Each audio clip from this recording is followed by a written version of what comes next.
Are you ready? All right. Welcome to the September 11th budget hearing.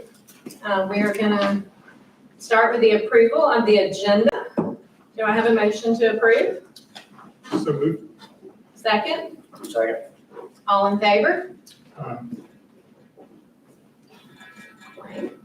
And now the approval of the minutes from the August 28th, 2023 board meeting. Do I have a motion to approve? So moved. Second? Second. All in favor? Aye.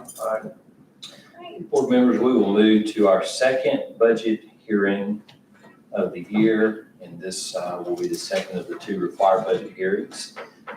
And once it's finished today, we'll bring a recommendation to you about the FY24 budget. Courtney, take it away. Good afternoon, board members. So, like Dr. Freeman said, I'm presenting the FY24 budget at our second proposed budget hearing. This is the document that is submitted to the state for our FY24 budget. The general fund is the primary operating fund of the school district. This fund includes the majority of state and local revenues and related expenditures, except for those that are required to be accounted for in a different fund type due to restrictions for use.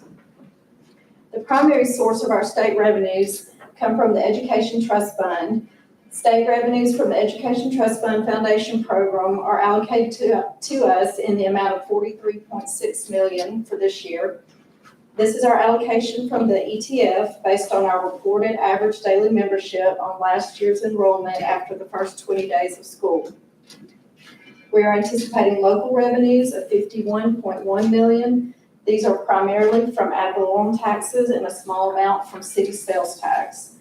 For FY24, we have projected a 5% increase in ad valorem taxes over the prior year budget based on current year's collections. And based on current year's collections, as of right now, we're almost 3% over the FY23 budgeted amount. So I believe 5% is still a conservative estimate for FY24. Moving on to our expenditures, we report our expenditures based on functions of use or in other words, the activities for which they are incurred. We have budgeted expenditures for instructional services in the amount of $57.1 million and $16.6 million for instructional support services. Expenditures that are included in this category are used for teachers and aides' salaries and benefits, instructional and testing supplies, technology services, and health services. We fund approximately 109 teachers with $8 million of our local tax revenue. We've also budgeted $800,000 for the purchase of Chromebooks using our advancement in technology allocation that was received in FY23. Expenditures for operations and maintenance in the amount of $10.5 million include maintenance salaries and benefits, utilities, maintenance and janitorial supplies, building and equipment repairs, maintenance contracts, and SROs. We have 13 total SROs, 4 of which are provided by the city at a cost to us of $900,000 annually. This amount is budgeted to be paid for with our A&T funds that were received in FY23. Our auxiliary services of almost $900,000 are for transportation operations. We provide transportation services to our exceptional ed students and students traveling between our campuses, field trips, athletics, and an employee shuttle. General and administrative services of $3.3 million include central office salaries and benefits, professional services, insurance premiums, and other operating supplies. This year we have capital outlay budgeted to be paid for with our A&T funds in the amount of $1.68 million. This is in the event that we receive the funds from the Lieutenant Governor's capital grant and that we are required to put up a 25% match. We have $3.6 million budgeted for debt service, principal and interest, with the remaining amount paid from the capital projects fund. And our other expenditures are for our preschool operations. We receive an allocation of $191,000 from the state, and the remaining amount is funded locally. Other funds uses include transfers to and from schools and the CMP pass-through for salaries and benefits. That brings us to a projected FY '24 general fund budget deficit of $977,000. This appears as an overall deficit in FY '24 because we're spending the $3.38 million of advancement and technology funds that we received in FY '23 that were budgeted to spend in FY '24 that I outlined above. The budget surplus from all other general fund sources is $2.4 million. So the projected fund balance, beginning fund balance, which is where we will end FY '23, is $11.88 million. This will leave us with $10.9 million at the end of 2023, which is equal to 1.36 months of fund balance reserve. The state requires us to maintain 1 month, which is about $8 million based on annual general fund expenditures. And then the other funds that we have are the Special Revenue Fund, which accounts for the proceeds of specific revenue sources that are legally restricted to expenditures for specific purposes. The largest federal revenues that we receive in a typical year are from the IDEA program or special education and child nutrition program or CMP. We receive approximately 1.5 from the special education program, and we use this entirely for teachers and aides, salaries and benefits, and that is all included in this fund, and the remaining amount of $11 million of exceptional ed expenditures are included in the general fund budget. Our CMP federal funds vary from year to year based on meals served and the current reimbursement rate. This fund also accounts for our local schools' public funds, registration fees, course fees, etc., and our extended day program operations. We also have carryover funds from our American Rescue Plan, ESSER funds, in the amount of $2 million that was allocated to us from FY '22. The carryover balance of $400,000 is to be used next summer for camps to bridge learning gaps from loss of instructional time due to COVID. And then the next fund we have is the Debt Service Fund, which holds our cash and escrow for our sinking fund payments on qualified school construction bonds that will mature in 2026 in the amount of $4.4 million. And our Capital Projects Fund, which accounts for resources to be used for the acquisition or construction of major capital facilities. Our ETF capital purchase allocation of $2.5 million from the foundation program is accounted for in this fund. For FY '24, $1.89 million of this will be used for debt service and the remaining $581,000 for capital purchases. To receive this allocation from the foundation program, we have to provide a 0.45 mil property tax match, which is $420,000 this year. And lastly, our fiduciary funds represent non-public monies collected for local school activities. This includes fundraising and concession sales for specific activities, student organization fees, and private donations. And that is our FY '24 budget that we will submit to the state. Thank you, Courtney. See, the fiduciary expendable trust still raise fees for clubs. Right. All activities, extracurriculars, et cetera. I think it's a good point to point out that when you ask questions about fees and what we charge for activities, things like that, it's $2.25 million. That it would be hard to not do that. In other words, and I just think that's important to point out why fees remain a part of the work that we do. So, what percentage again of the budget is spent on personal services, personnel? About 80% of our budget. Right, very good. Other questions on the budget? I'll show you capital plan right quick. Slide 20 with The 5-year? Yeah. Yep, there you go. We reviewed all these in detail last time. We'll do them again, but I'll just note to you that PSF stands for the Public School Fund. That's the $2.4 million quarterly referred to. And that's how we have those projects allocated. We do have some grant funds from the state that you'll see on the second line item for safety and security improvements, and we'll be doing those through the course of this year. Summer, as I mentioned last time. The largest item that's, well, you see Chromebook purchase, part of our annual replacement plan as well. that comes from supplemental funds from the state that I would just refer to as A&T, or Advancement in Technology. We will purchase additional bus from state-funded fleet renewal dollars. And the last couple things I want to note to you is that we've got unknown fund sources listed. And these are things that we believe are priorities, but we don't have a funding source for them. But they're still priorities in our capital budget. This year, Courtney alluded to a grant we'll apply for with the Lieutenant Governor that we can do replacements for LED lighting, interior and exterior, mechanical controls, and some water savings area that would result in about $500,000 of savings if we were able to do these projects annually.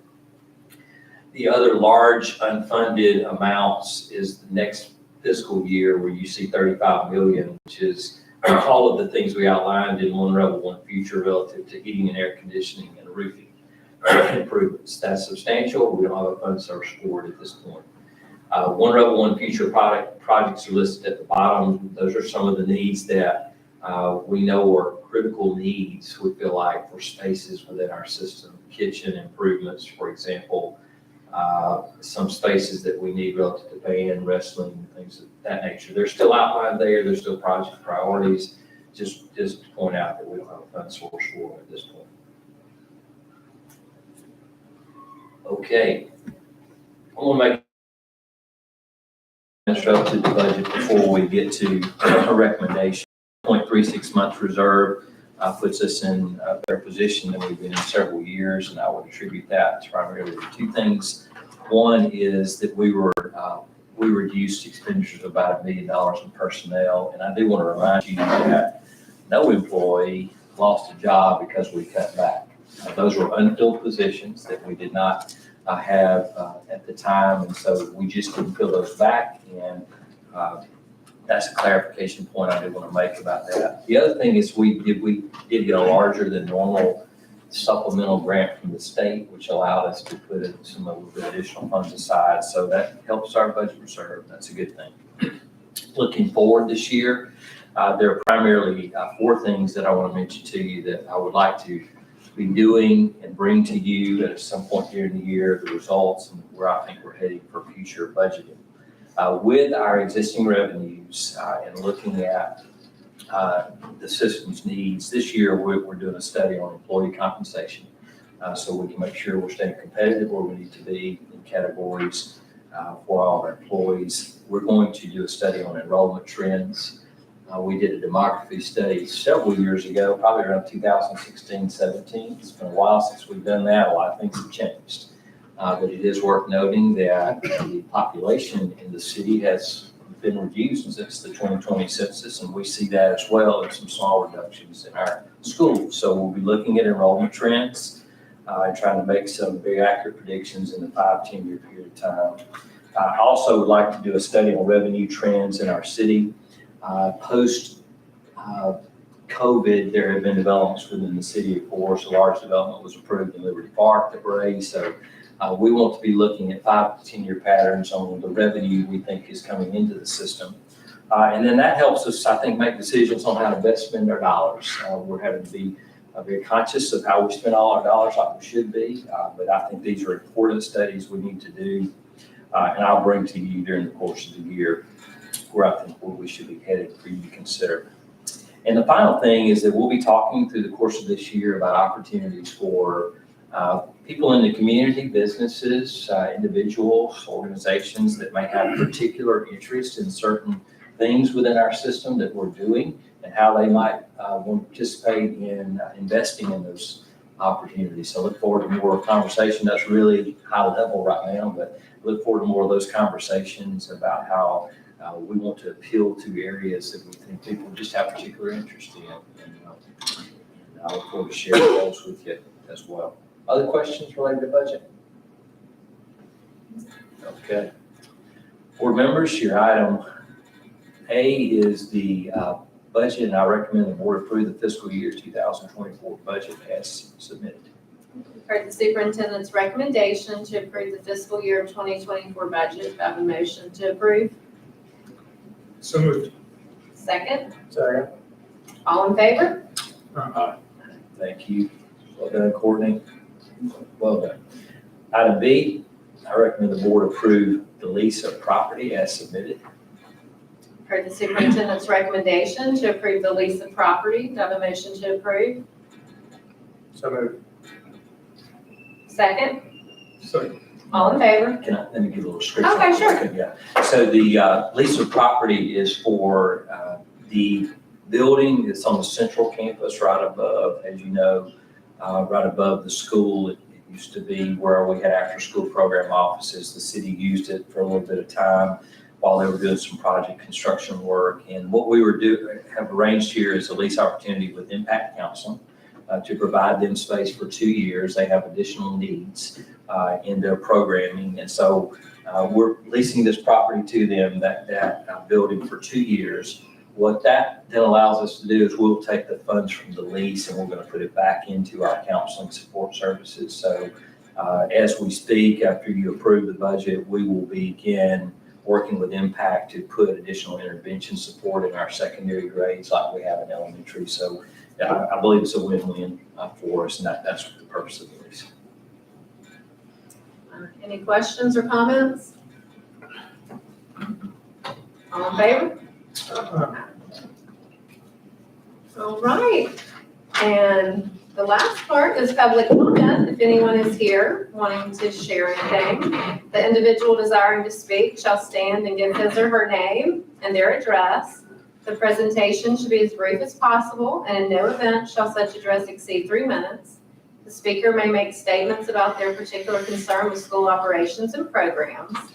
In public session, however, the board will not hear personnel complaints against particular school personnel or against any person connected with the school system. Other means are provided whereby the board may consider and dispose of legitimate complaints involving individuals and employees within the school system. Anyone today? All right. Is there anything else you need to discuss? All right, well, meeting's adjourned. Thank you.